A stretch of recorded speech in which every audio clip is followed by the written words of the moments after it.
individuals are not fully aware of the consequences of smaller pieces, called plastic microplastics. Recently, Empa researchers began an investigation into how microplastics are produced and where they originate directly from. The presence of microplastics in wastewater can be attributed mainly to two factors. The first relates to the fact that a number of cosmetic products, such as shower gels, creams, toothpaste and peelings, contain small pieces of plastic in order to achieve a mechanical cleaning effect. The second factor stresses that microplastics are washed during the fabric washing polymer process, and therefore enter the environment through the wastewater.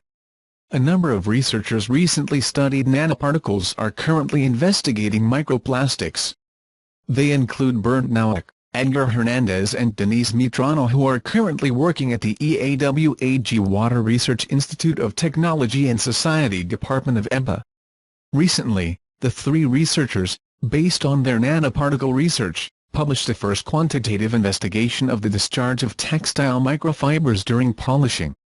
The Empa team in this study mainly focused their research on the ways in which water temperature, washing agents and the length and number of wash cycles affect the microfiber discharge.